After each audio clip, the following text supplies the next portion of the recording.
Yo, welcome back, y'all. We out here. I'm about to pull the engine out the Jeep because it was making some noise. So I'm just gonna go ahead and pull it out.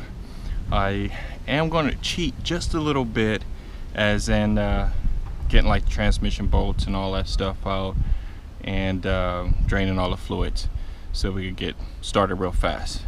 So I just want you guys to take a look.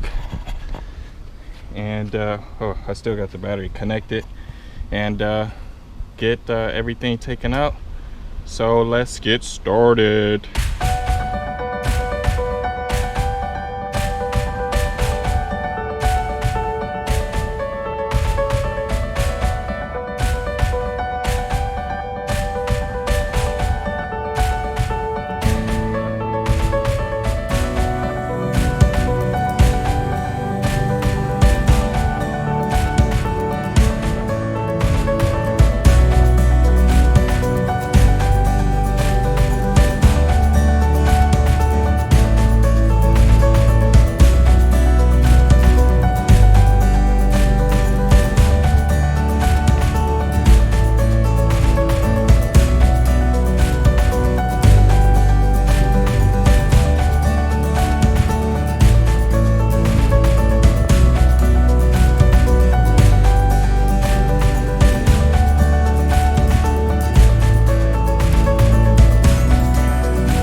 Okay, so we got it most of the way now, and what I have to do is drop the engine down because I just need that extra inch of clearance to pull this out. So I have to just remove this bolt here and the other engine mount bolt over here, and I got the chain, the engine hoist, and what I'm gonna do, I'm gonna pick it up, pull those bolts out, and drop the engine down, pull the intake out, and maybe put the bolts back in so I can finish taking, well, it ain't that much to take out, just some bolts off the back side for the grounding straps, and that's it. So let's see.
Hey, all right guys, we got it out. It wasn't too bad. Some of the things I had forgot, as in taking the motor mounts off. The motor mounts have to come off before you can pull the engine out, because it won't go up high enough to get it out. That was one of the things I forgot, so I had to cut the video a few times, and that's it. But it wasn't that bad. Let's see, it probably took me a couple hours to pull everything out, and I think that's it. I don't want to bore you guys with taking it apart. I might post some pictures on Instagram on some of the parts and what I find out what's wrong, what's making that clacking sound. I believe it's probably the valve seats, because when it gets really hot, the valve seats come out, and then they sometimes hang around the valves and it just starts clacking, and then once it cools down, it locks the seat in again and it goes away. So it's like a ending cycle. Other than that, that's pretty much it. I'm gonna take the engine up to my friend Scott's house, and we go tear it through it and see what's wrong with it. If you guys have any questions, please comment, like, and subscribe. Until then, I know y'all looking at my hat. Yeah, you looking at it. So it's badass, isn't it? Oh yeah, that's my outdoors hat. I got a new one in there, but I'm gonna roll this one until this part is gone, just like my hair, just gone. All right, guys, later.